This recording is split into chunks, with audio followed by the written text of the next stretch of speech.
née en 1939, était une religieuse congolaise des Sœurs de la Sainte Famille et morte en martyr de la pureté.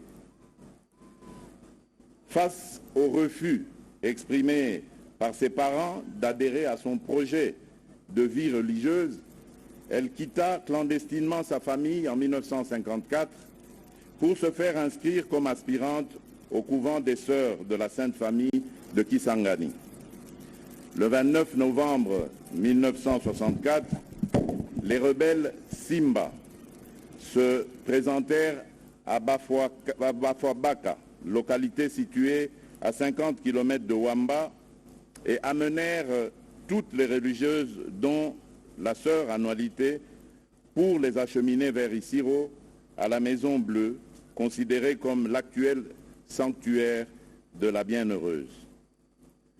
Cette même nuit, le colonel tristement célèbre Ngalo se proposa de la prendre comme femme et demanda au colonel Olombe de transmettre sa volonté à Annualité avant de la conduire dans sa résidence.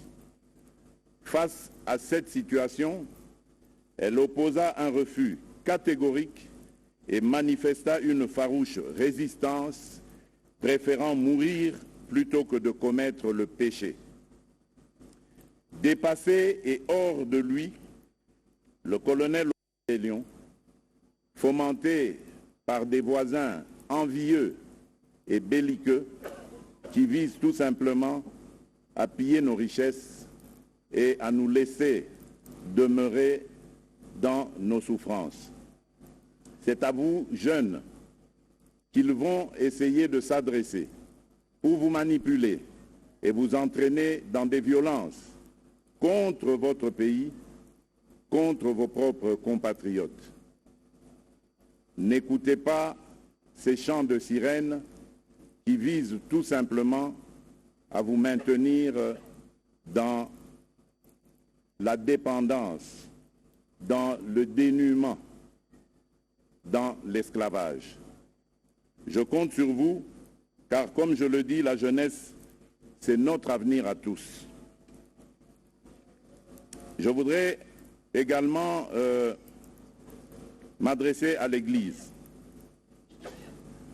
pour souligner d'abord l'engagement du gouvernement à vous accompagner, notamment à travers l'érection ici même à Isiro de la basilique qui abritera bientôt le sanctuaire où reposera pour l'éternité la bienheureuse sœur Annualité. Le terrain de l'ancien aéroport militaire d'Isiro est disponibilisé et les fonds nécessaires sont en cours de mobilisation. Mais pour y parvenir, nous avons besoin de paix, car la paix, c'est le socle de tout développement. L'Église, au même titre que tous les acteurs sociaux, est invitée à jouer sa partition pour aider les Congolais à s'unir et à trouver des solutions à leurs problèmes par le dialogue. Elle doit donc être réellement au milieu du village. Enfin, à l'occasion de la commémoration de ce jour, je voudrais aussi annoncer une bonne nouvelle, c'est qu'il y aura un cadeau pour le comité dirigé par l'archevêque métropolitain Marcel Outembi pour encourager évidemment les travaux de cette fondation. À vous, les pèlerins, chers frères pèlerins, j'aimerais vous demander une chose, surtout ceux qui ont la foi catholique, si l'Église Famille de Dieu pourrait organiser des prières partout en République démocratique du Congo afin d'obtenir un miracle, par exemple la fin de la guerre à l'est de notre pays, ceci peut amené à ce que je sache que l'Église ne soutienne pas la rébellion, et ceci peut amener donc à ce que notre sœur Annualité puisse être élevée au rang de sainte. Donc, faites vos prières, s'il vous plaît, afin que nous puissions témoigner de cet amour qu'elle avait pour nous. Voilà. Encore une fois, je tiens à vous remercier. Je remercie particulièrement les fidèles catholiques venus de partout pour leur présence ici, à Isiro, en commémoration des 60 ans du martyre de la Bienheureuse. Je remercie particulièrement son Excellence, Monsieur le Nonce apostolique, qui est venu ici pour la première fois à Isiro, dans le Haut-Ouélé. Quel honneur pour nos compatriotes d'ici.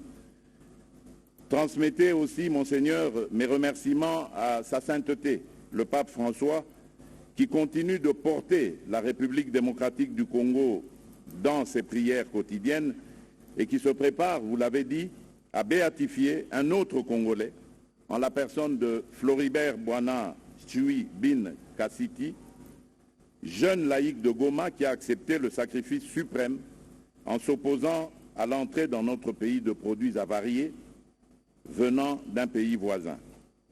Ce faisant, Floribert Bwana, à la suite d'Isidore Bakanja et de la sœur Annualité Nengapeta, devient un autre modèle pour notre jeunesse.